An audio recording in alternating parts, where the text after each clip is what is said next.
Buying a home in Canada this year isn't the same game that it was even a year ago.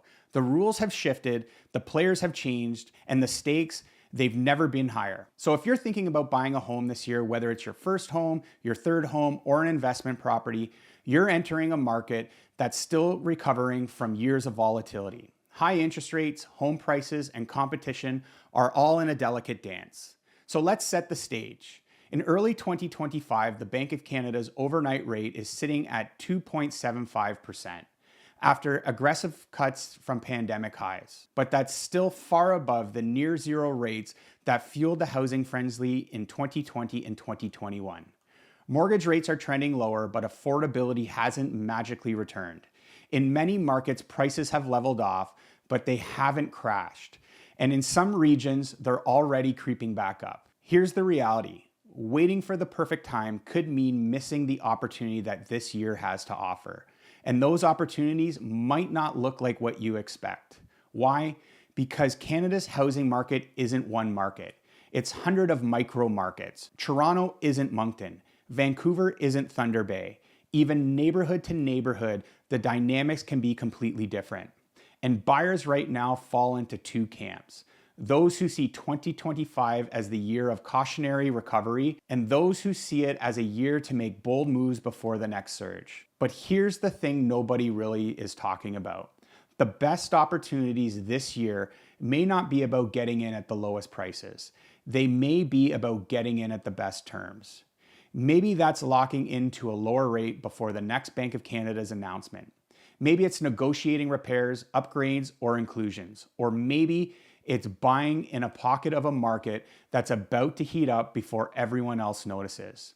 In this video, we're going to break down exactly what's happening in the Canadian housing market in 2025, the strategies smart buyers are using, and the mistakes you need to avoid, no matter how many homes you've bought before. And stick around until the end because I'm going to share 3 little-known buyer tactics that could save you tens of thousands of dollars and help you win in this unpredictable market. All right, let's talk about the forces shaping the housing market in 2025 and how you can use them to your advantage. Because the truth is, this year's winners will be buyers who can adapt fast. First is interest rates. After years of volatility, the Bank of Canada is now holding its policy rate at 2.75%. Analysts expect another 1 or 2 more cuts in 2025, potentially lowering variable rates by another 0.5%. It's important because for every 0.25% drop in rates, your buying power can increase by thousands. But here's the catch. If rates drop too quickly, buyers' competition can heat up again, driving prices higher. The second thing is supply and inventory. Yes, listings have increased compared to historic lows of 2021 and 2023, but Canada still isn't building enough homes fast enough to meet the population growth. Immigration remains strong, and many new arrivals are entering the buying pool. This means certain markets like Calgary, Halifax, and smaller Ontario cities are seeing inventories move faster than expected. Meanwhile, parts of Vancouver and Toronto still have more balanced conditions, giving buyers room to negotiate. The third thing is timing the market. Here's the truth. Nobody can predict the exact bottom or top of the market. In 2025, trying to time your purchase perfectly is risky because small shift in rates, policies, or demand can flip the market in weeks. Instead, focus on buying the right home for the right reasons. One that works for your lifestyle and budget now, but also position you well for the future. For move-up buyers, use your existing equity strategically. In many regions, selling first can give you a stronger negotiating position and a clear budget. But if you're in a competitive submarket, a bridge loan might let you secure your next home without losing it. For downsizers, you're in a powerful spot. You can sell at a higher price segment and buy at a lower one, pocketing the difference or investing it elsewhere. Don't underestimate your leverage when negotiating with a seller. For investors, pay close attention to the rental market data. Some regions, especially around universities and major job hubs, are seeing a strong rental demand, which can offset higher borrowing costs. But run the numbers with today's rates, not yesterday's. Now, here are some offer strategies in 2025. Price isn't the only lever. Flexibility on closing dates, fewer conditions, or even offering to cover minor repairs can make your offer stand out without simply throwing more money on the table. And in slower markets, don't be afraid to ask for extras: furniture, appliances, even having the seller covering part of your closing costs. These are back on the table in some areas. Finally, regional differences matter more than ever. The strategy that works in Ottawa might fail in Kelowna.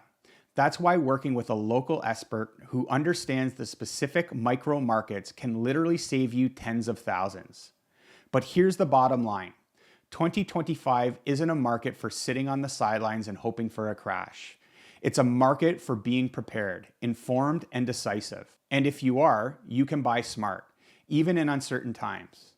So now that you know where the market is and where it's headed, let's talk about how you can buy smart in 2025. Here's your 2025 Home Buyer's Action Plan. 4 steps that work whether you're buying your first home, moving up, downsizing, or investing. Step 1 is get financially ready now. This means more than just saving for the down payment. Get pre-approved, understand your max purchase price, and know your monthly payments before you start shopping. And don't just rely on online calculators. Work with a mortgage expert who can run numbers based on today's rates and future stress test changes. Step number 2, lock in a rate strategically. Rates are expected to drop further, but you can only secure a rate hold, often only for 120 days, and still benefit if they fall. That gives you certainty and flexibility. Step number 3, study your micro markets. Forget national averages, the real opportunities are local.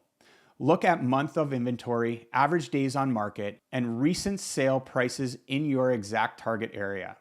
This tells you if you can move fast or negotiate hard. Step number 4, negotiate beyond price. Remember, in 2025, terms can be just as valuable as dollars.